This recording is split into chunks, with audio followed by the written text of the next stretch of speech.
Hello for today's video. Samahan niyo naman po ako. Kakain po tayo dahil ako talaga ay nagugutom na. Magluluto nga pala tayo ng itlog with egg. Samahan niyo nga pala. O, diba? Iba na yung sinasabi ko, itlog with egg daw. Di ba halatang gutom? Kasi yan is 9 AM na hindi pa ako breakfast, di ba? Gutom lang talaga dahil hindi pa nga ako nakakain.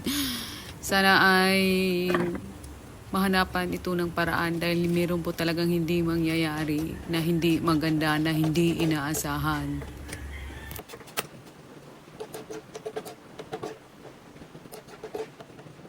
Para talagang may mali talaga.